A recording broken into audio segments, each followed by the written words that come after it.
So of all the new features that we did on BetAngel, there was one feature that people seemed to like quite a bit, which was the percentage offsetting. Now, there's actually a lot of depth in how you can use that feature, so I thought I'd record this little video here that will show you how you can vary the percentage offsetting, vary the nominated selection of a runner, but also do all of that completely automatically. If you're interested in learning more about BetAngel, its tools and the opportunities they present, then why not visit betangel.com today and download a free trial. So I did a video last week that's turned out to be quite popular, and it was around dobbing. Double or bust is what dobb stands for. And basically you back something at a price at post time, you lay it off in running, and you get a certain reward based upon how you choose to do it. Now, when you dobb, basically, and you offset by 50%, if you put down a tenner, you'll win a tenner when it wins, and obviously you'll lose a tenner when it loses. However, you may want to vary it. If you look at services like pace cards, for example, or any of the pace guidance that you get on an individual race, you may want to vary it, because there are certain horses that are more likely to lead and therefore shorten in price than at other times. And I thought I'd do a video just allowing you to expand your repertoire and use all of the features of BetAngel to give you that ability. So let's create, first of all, an automated rule within BetAngel. So we're in Guardian. If we do create a new rules file for the selected market, then we get the dialog box up that you see here. And the first thing we want to do is place a back bet. So let's create a simple rule that says place a back bet. Now we will place the back bet, and we're going to do it just before post time. So basically, if we go in 5 seconds before the event start time, and we're going to place a back bet then. Now what we're going to do here is where it says applies to selection, we're going to say applies to Guardian nominated selection 1, and that's this column that's over here. And that will allow you to nominate the selection. So you create a default rule and then you nominate it using this column over here. So we will do that. How are we going to do that? Well, we're going to place at the best market price for £10. We're going to offset with greening. We're going to do that because when the bet gets matched in play, it will hedge the position across the entire field. And what percentage are we going to use? If we're dobbing, if we're double or busting, we would use 50%. And I'm going to switch on fill or kill just in case the order doesn't get filled immediately. It will hold it in the market for us. Now, if we go through this process here, we don't need to apply any conditions or signals because they're not applicable on this occasion. We'll just click apply, and that will place the initial back bet for us, and it will offset that bet by 50%. Now if we want to carry that in play, we also need to get it to keep the bet. So if I go in here and we keep the open position, we're going to say keep my bet please, thank you very much. You don't have to type that. And we go down to here and we'll select keep all unmatched bets. And what we're going to say here is we're going to say at post time, do this 3 times every 5 seconds. We're just going to be super safe. We're going to basically say, there we go, keep the bets once, wait 5 seconds, keep them again, wait 5 seconds, keep it again. And this will basically allow us to keep that lay bet in the market and wait for it to be matched as the race unfolds. So let's apply that as well, and then you can see that's there, and then we need to save the file. So I'm going to call this racing in play offset by 50%. You'll see why I haven't called it dobbing in a second. So that's all done. That position is available for us, or that rule rather is available for us within our drop down list. So if we go down here, offset by 50%, and we can actually apply that to market. So Newcastle is the next market that's coming up. We can apply that to new market. Let's we go, offset by 50%. So what we can do now as well is if we just leave that automation rule there, we could actually just pick it on that race, or we could apply it to every single market. So we've put that rule in there. If we select it up here, offset by 50%, apply rule to all markets, you can see it applies it to every single market. However, if you think about the way that the markets work, then there's probably some markets that are more likely to get matched than others.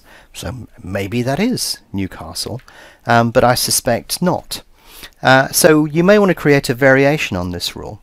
So if we go in here, we can edit the rules file, and I'm also going to create one that's offset by 20%. So all that I did was went in and edited the file that I'd created already, went to the parameters tab, and then changed the offset percentage to 20%.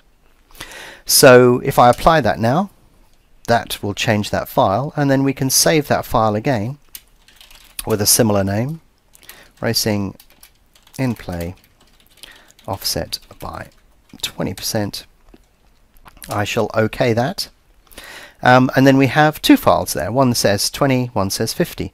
So if we want to vary what we're doing in the market, we could actually go into here, select offset by 20%. That rule will be applicable on Newcastle, and then we can actually nominate a selection. So I'm just going to choose the favourite on this market, General Hazard, and that rule will now be active within BetAngel. So you can see it's cycling around the markets every 60 seconds or so, and in that particular market it's going to apply the offset by 20% rule within that particular market.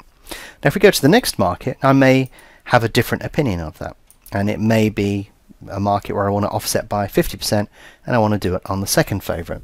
So you can see that we can select all of that individually within here, or we can globally select it. We could just say do that 50% across all markets, and then you look at your results at the end of the day and you think, oh, that's interesting, that one worked, this one didn't, and so on and so forth.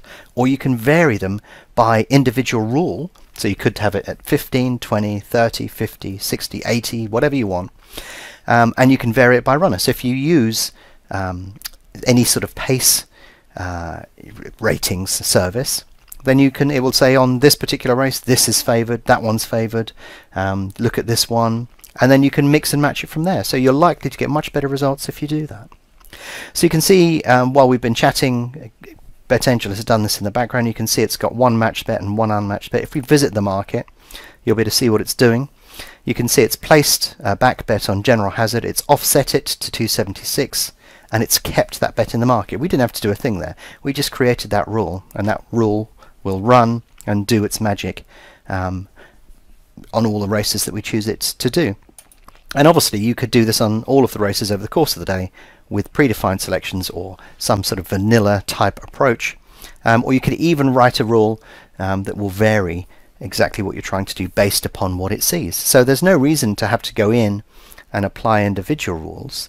You could actually create a rules file that says, okay, based upon what I know in this race, apply the following rule to this particular market. So you could actually combine and use information contained within the market to create a custom offset percentage based upon what has gone on within the race already. So there's no obligation to go in and select it manually. The only reason I'm doing this is basically so that you can see how it's constructed and how you could use it. But there's no reason why you couldn't go in and modify a rule such as the one we've created and then start applying conditions so that it says, you know, place a, if the price on the favourite is this, then do the following. If there are no unmatched bets in the market and the price of the favourite is this, then do the following. So you could merge it all into one giant rules file. I've just kept it clean for you at the moment, so that you don't have to suffer me going on for half an hour on how to build that particular rule. But anything's possible within there. So the race is about to start in a second. I'm just going to close Guardian and get it running in the background. When you do this, you can be active on a market and Guardian will continue to pump away all of these positions, even though you're not looking at the current, or you may not be looking at the market that it's working on. You may be looking at another market. So the race is underway now. Our position is in the market at 276. And it looks like this guy's got off to a bit of a slow start here. You can see his price has drifted ever so slightly at the beginning of this race. But it's a medium race. It's over 1 mile 2 furlongs. So you'll probably find that based upon how this race is being run, there'll be a little bit of activity a little bit later on. But for the first part of the race, it's all about positioning, getting yourself in roughly the right place, and moving on from there. So I'm just looking at the silks here. He's sort of like mid-division as far as I can see. Yeah, no, he's positioned quite well back the field. So this is actually a horse that prefers to be held up by the look of it. He hasn't pushed him on towards the front. He's basically just sat him in the middle of the pack, and he's probably going to produce him a little bit later on. So in terms of our selection process here, I bet you if we looked at some of the pace ratings services, it would probably have told us that, and told us to perhaps select another horse within this particular race. But this is a tactical thing that the jockey is doing to the horse, because obviously horses are pack animals, and they would some prefer to lead and others prefer to follow. So this is a guy that prefers to follow. So in fact, this isn't a selection that you would probably do this on. You'd probably do it on another selection. But based upon the fact that he's the favourite, and this is a tactical thing, he's obviously going to work the horse into a position a little bit later in the race, which you can see he's done here. So they're coming into the last couple of furlongs or so, last 3 furlongs. You can see he's just started to produce this horse now, and it's a very close finish actually. There's about 6 abreast here, so anything could happen in the dying moments here. But we've been matched anyway, so it doesn't really matter. It's boiling down to a couple of guys here, and he's just edged out the other chap here by the look of it. So tactically speaking, quite an interesting run. It's not impossible. You may have actually been able to catch him at a slightly higher price had you known that this is a typical sort of hold-up horse. But yeah, there you go. You can see it's done it all automatically. The next race is going off at Clonmel in about 5 or 6 seconds. So if we look, actually we haven't got Clonmel on this list. We've skipped the Irish racing. But you can see that Ludlow is going to be off again in a few more minutes' time, and we can repeat the process. But on this occasion, what BetAngel will do is it will offset it by 50%. And then if we look at the race that comes up after that, we can actually go in there and then pick another runner that we choose to nominate for this particular strategy. But yeah, relatively easy to set up. You can vary it in a number of ways, and you could even incorporate the variation that we're seeing here in terms of percentages into the actual automation itself. So yeah, plenty of options for you to play with there.